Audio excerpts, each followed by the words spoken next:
Merle's Inlet 2007's going strong. Learn about its mission and its goals from its executive director.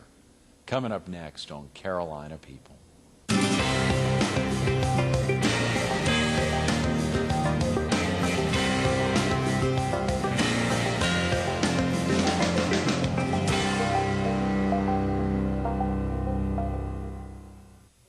Good morning. Welcome to Carolina People. This morning with the Myrtle Beach Herald. We're focused on Merle's Inlet 2007, and we're visiting with its executive director, Sue Sledz. Good morning, Sue. Hello, Greg. How are you? Great. Thanks so much for coming in. Well, thank you for inviting me. Now that we're pleased almost through the entire decade of the kickoff of Merle's Inlet 2007. That's right. It's 7 full years, entering into our 8th year now. So we just had a community meeting last week and revisited some of our original goals and got some affirmation from the folks in terms of what they want us to focus on. So we're still going strong and plan to keep going as long as. You got to be thrilled. Yes, we got great community support, and that's what makes it happen. Yeah. We got the residents, we got the businesses, all sorts of folks behind us. So that's how it happens. And today's a big day with Merle's Inlet 2007. Today's a huge day. As a matter of fact, after I leave here, I'm going to be heading down to Huntington Beach State Park as part of the Can-Am Days Festival. And for the first time, we are having a taste of Merle's Inlet down there. Mm-hmm. In the past, 1 or 2 restaurants only have been down there serving up lunches, but we have 5 restaurants from Merle's Inlet. Representing north to south on Business 17, we have Steamer's Restaurant will be there, Divine's Fish House, Drunken Jack's, we have Russell's Seafood Grill, and Nance's Cedar Hill Landing. Spectacular, yeah. So we have them all represented. It'll be a great, obviously a lot of seafood, but a nice assortment of food. We got steamed oysters, steamed clams, peel and eat shrimp, New England clam chowder, lobster bisque, seafood sandwiches, hot dogs, riblet platters. So we're going to have great lunch samplings there, reasonably priced. Right. And we encourage everyone to come on out and have lunch. Park admission is free that day. Oh, yeah. And there'll be a lot of exhibits there related to history and wildlife. Sue, Diane Devon Stokes was with us last Monday, pumping up the Can-Am Days Festival. Yes. And she pointed out, and she's co-chair of the festival, I think she pointed out that in the instance of the Merle's Inlet, the Taste of Merle's Inlet, that there is some nominal charge to help a little bit offset the food, but mostly everything's going to be given to Merle's Inlet 2007. We're working with the restaurants on that, so she said they're huge supporters of us. Yes, absolutely. The excitement there, I think she talked about that last Monday, that some of those proceeds are going to be donated to Merle's Inlet 2007, so that's exciting. We're looking to let the restaurants, get a win on it too. Right, absolutely. So, you want them to do well. Yeah. That's right. All 5 of those. Yeah. Repeat those 5 restaurants again. It's Steamers. Okay. And actually, it's Divine's Fish House and Bovine's together. Okay, good. Because yeah. the 2 of them are sitting right next to each other. Drunken Jack's, Russell's Seafood Grill, and Nance's Cedar Hill Landing. Great. So it'll be a great day. 10 to 3. This is 10 to 3, just 3 hours from now. Folks can get in the car and start heading down. Come on down, and like I said, the park admission's free. There'll be plenty of exhibits there, and Merle's Inlet 2007 will in fact have a table set up there. In line with the history aspect of the day, we're going to be featuring displays of the old government dock that we are now rebuilding. So we'll have that on display today too. Sue, if a viewer needs to get off to school now or get out to work, what's the best number for someone to call? And of course, you know the bulk of our viewers are in the PD and southeastern North Carolina. Many of them possibly haven't even visited Merle's Inlet recently, if ever. Well, they should come down. The number to call if they want some information from us is 357-2007, and that's area code 843. 843-357-2007. Easy number to remember. Golly, exactly. That's easy number to remember. Are you there pretty regularly in the office, or you're out in the community? Both. Right. Both. I'm there in the office just about every day. At some point 9 to 5-ish, but I am out and about today. For example, this morning I'm out here tomorrow I'll be out running out in the morning, but I'll be in the office in the I'm just afternoon, amazed so. we were able to get you in this morning with so many activities going on this afternoon. Yeah, For you you got me to have to be there in a couple hours, thanks for getting up early. We think, and of course I noticed last week, or a couple weeks ago, reading about Chip Smith having left the board after having been one of the founding members back in 1997. But he pointed out that aspect about Murrells Inlet not having a city government, not having a town council, and really Murrells Inlet 2007 has been one of the most recognized collective groups in the community of Murrells Inlet, and having had that role for so long and its important stature there. Share with the viewers a little bit about Murrells Inlet, South Carolina. Exactly what's so great about Murrells Inlet for viewers who haven't visited the area recently, and what exactly it is? Where does it start and where does it end? Well, big question. yeah, Sorry. it's well, it's from a post office perspective, it's getting bigger and bigger. Oh yeah. But the heart of Murrells Inlet, of course, is the waterfront section of it, which is along Business 17, and we can't forget our friends on the bypass too. Right. But if you're heading into Murrells Inlet from heading south, you're going to come to the bypass and the business split, and if you head down Business 17, you'll immediately start to sense what makes up Murrells Inlet. You're going to see fish markets down there. You're going to see the waterfront along your left as you're driving south. Right, heading south. Seafood restaurants, everyone with their unique, beautifully characterized signs, just inviting everyone in. And there's quite a few restaurants. I think one time I counted that Murrells Inlet, bypass business and all around, we got close to 50 restaurants down there. Wow. And while seafood is our claim to fame, and we are, as we claim, the seafood capital of South Carolina, you'll find good burgers down there, great Thai food. Oh yeah. Oh yeah. Mexican, Chinese. I mean, you got the whole gamut of food, but seafood restaurants really do rule down there, and new ones, to ones that have been there for 50, 60 years now. But also, as you're driving down, you'll run across the Marsh Walk, which is something that Murrells Inlet 2007 was instrumental in. And what it has provided is great beach access for, not beach access, marsh access for visitors and residents. Any time of day you're down there, you'll see people strolling. In the summer, it's packed, a lot of activity. But in the wintertime, primarily the locals and the snowbirds will be down there checking out. Gives you a great view of the marsh. We have some very informative marsh ecology signs down there that help to explain the ecosystem of the salt marsh. And we've had teachers contact us to get the text because they have found it so informational about the marsh. And then, of course, if you come down now, you're going to see a big old crane sitting down there because we are adding on to the marsh now as we speak, as well as we are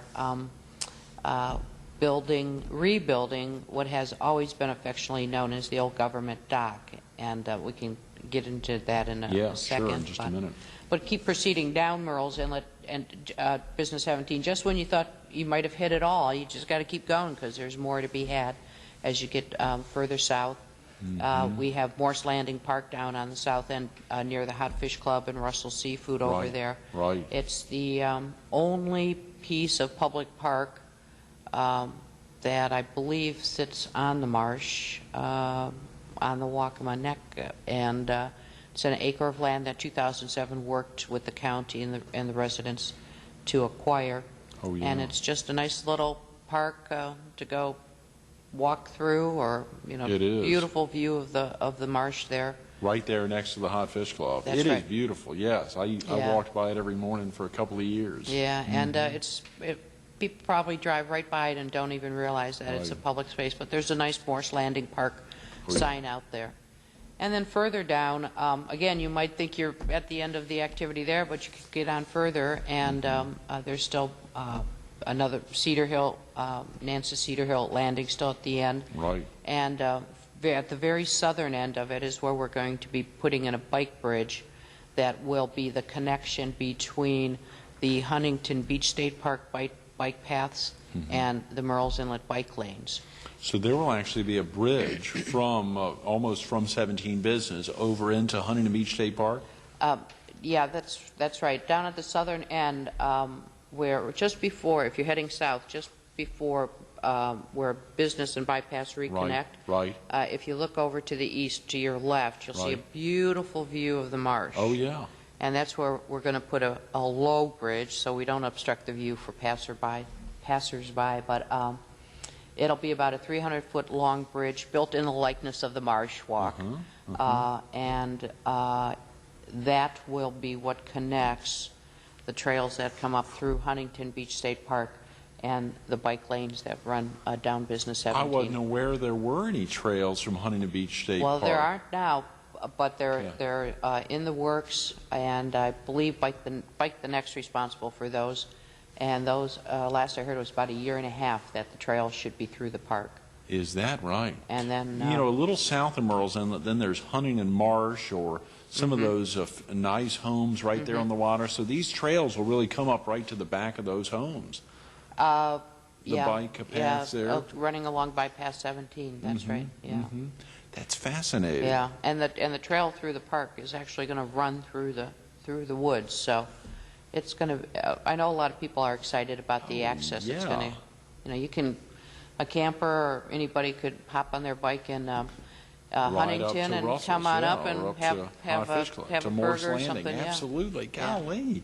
That's amazing. I didn't know anything about that, Yeah, Sue. it's going to be great. The the bike bridge is probably, we're just in the process now of getting the conceptual plans pulled together on it, and we're starting to stir on applying for grants for it. And so we're probably looking at 2007, maybe 2008. Before that's completed. Before it's complete, but it's on the list. What are some of the ways, and I know there's so many things we want to talk about, the Veterans Pier and obviously the Marsh Walk phase, as well as what you're talking about, the former government docks. What are some of the ways y'all go about raising those funds, as you say, submitting grants? Who are some of the people that provide those grants? Are those the county and city or county councils there, or as well as? There's actually multiple sources of revenue. There's, of course, grants, and you know, bike and transportation grants are different from recreational grants. So there's you know, there's the PRT folks, South Carolina PRT, have trail grants. Right. You have the Department of Transportation has grants that support things like the bike path and the bike bridge. We have, when you get into the pier, there's, of course, another South Carolina PRT grant that's more for water recreation. There's OCRM grants. There's ATAX money that's available. And a major source of funding for the Marsh Walk and the piers for up through this year has been revenue that has been set aside from Georgetown County's sale of Sunday liquor sale permits in Merle's Inlet. Great, yes. And they that's set that just up back in 97, 98. So exclusive to Merle's Inlet. Yeah, those funds are for us, and that has been the major source of funding for the Marsh Walk and the pier. So, you know, you mentioned, of course, the bypass side of Merle's Inlet that a lot of folks don't think about, of course, as they enter there, I guess, up and around the CVS area, or maybe the mall, maybe Inlet Square Mall. Is that part of Merle's Inlet? Yes, that is. Okay, and, sure. As a matter of fact, we just had an opportunity to meet the new managers and owners over there, so we're thrilled. We love the mall in Merle's Inlet, and we want to see it stay there.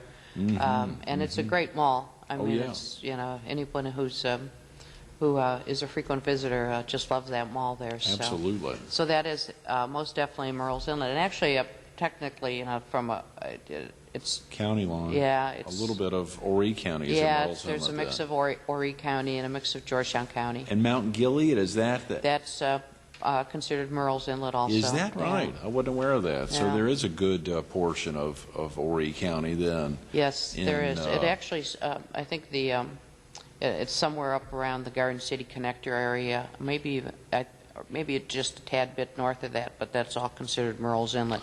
Son of a gun. Moving down, so.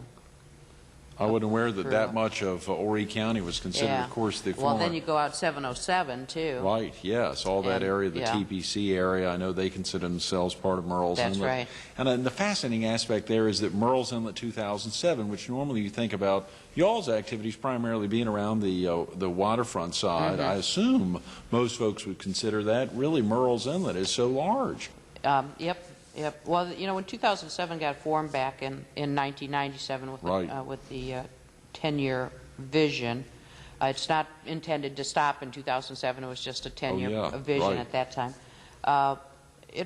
The bylaws said that the focus was to revitalize the core commercial district. Good. Yeah. And you know, in any city's revitalization, you know, you usually start in the middle or in the center, or in the center and go back and work out. So, so that's why Business 17, the waterfront area, has received a lot of attention. Because I mean, that is what makes it the fishing village that everyone has come to know and love.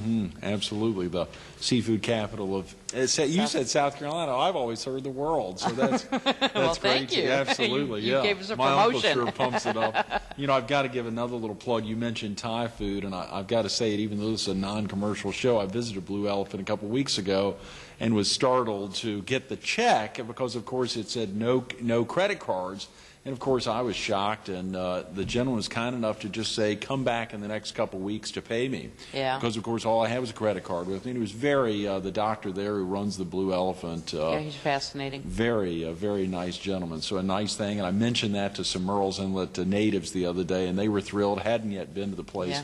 But we're definitely going to go back for a gentleman who would say, come back anytime soon to pay me, which was really a good sign, probably of the Merle's Inlet community. And he's very close right there over by Inlet Convenience. You can stop in there, and Tom will give you, the fishing tips of the day and sell you some bait and tackle. So, oh, I bet, yeah. So, and across the street's the Lee's Inlet Kitchen. Right. So, and our office is right there. Are you close by as well? Yeah, we're in the village center there. Oh, great. Okay, where Cooper Communications exactly. is. Okay, That's right. Great. That's a great location. Yes, of course, it's amazing when you think about the core of Merle's Inlet. As you said, when you think you've hit the end, you just go another a half mile, and there's another new core area. Yeah, exactly. There's it just keeps popping up, and things are going to keep developing, and, right.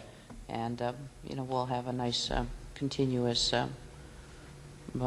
core waterfront area there. Absolutely. So go ahead and share with viewers a little bit. We've got about 8 minutes. Share with viewers some of the needs potentially. Do you all ever have needs for volunteers? Oh, we're always looking for volunteers. We, our landscaping committee especially, if people are inclined to get down in the dirt and get a little dirty, we have a very active landscaping committee. As a matter of fact, they were one of, at our community meeting, we awarded them a Committee of the Year award. We have a tract of land down on the south end affectionately referred to as Luther's Garden because it was a favorite spot for the late Reverend Luther Alston. And so we maintain that. It's the entryway, southern entryway to Merle's Inlet. They maintain the marsh walk planters and planters throughout the community and some other garden spots. So that's an area of continuous need because, and they have fun. And so if someone's inclined to do some gardening, they're the group to join. Great.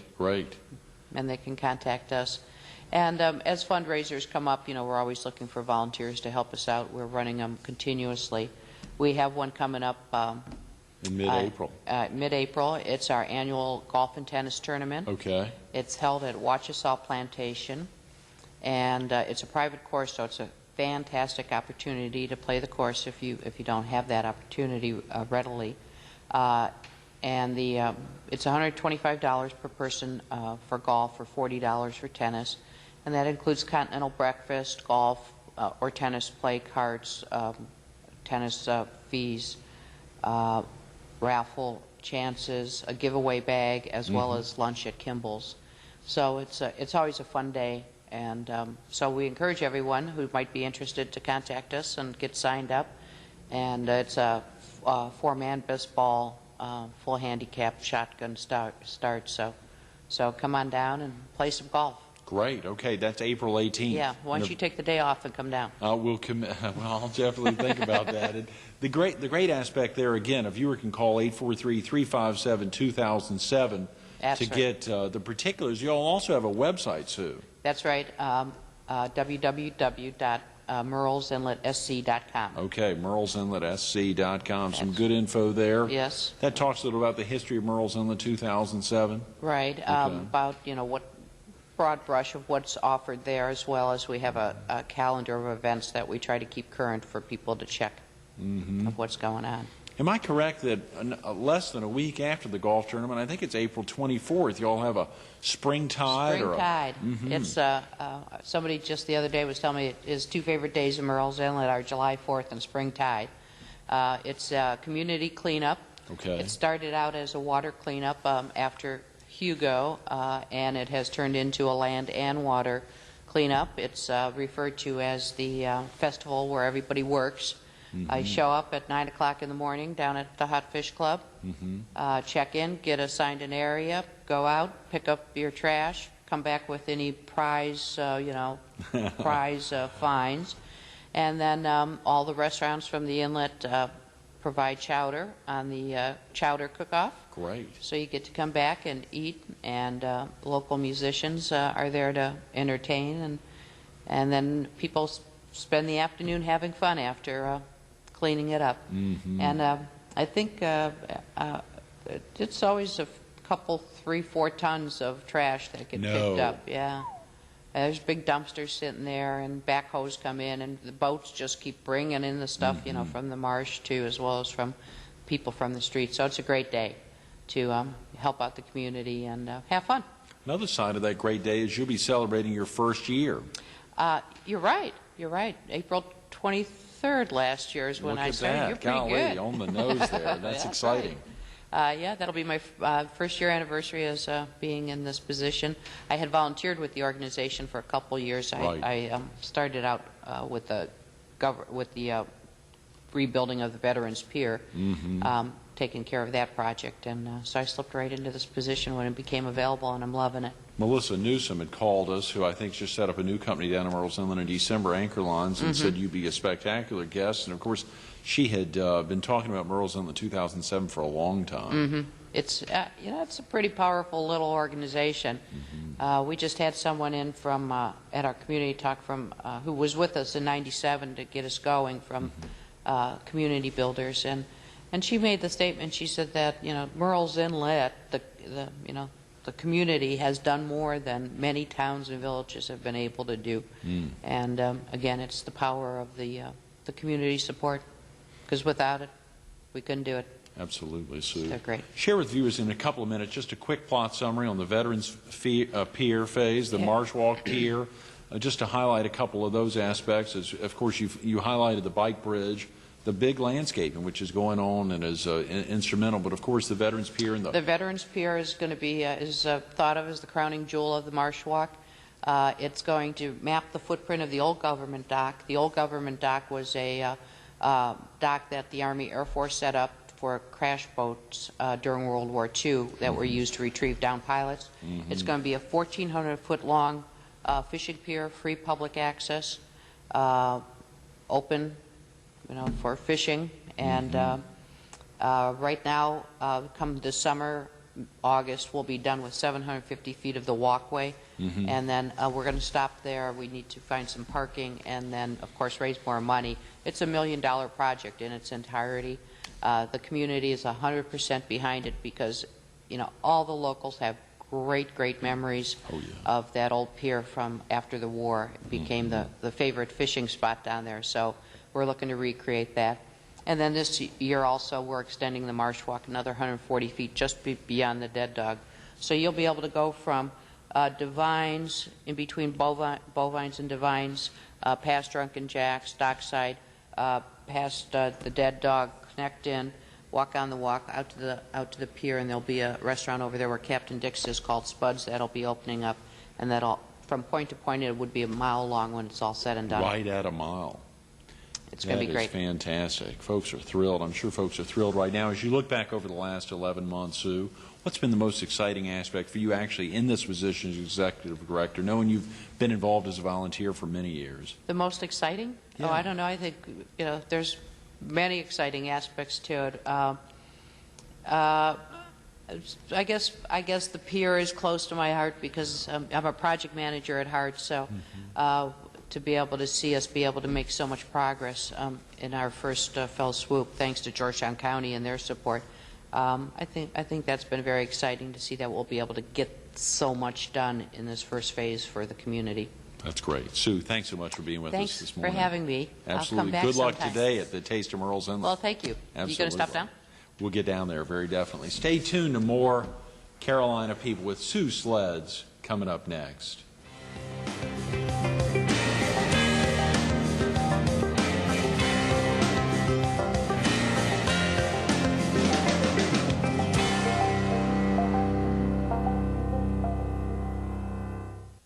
It's that core aspect of Murrells Inlet. You know, you think about it as you hit Inlet Square Mall, if you're coming down from the Myrtle Beach area, you're over at TPC, but it's that core aspect of Murrells Inlet right there in the heart, right on the water.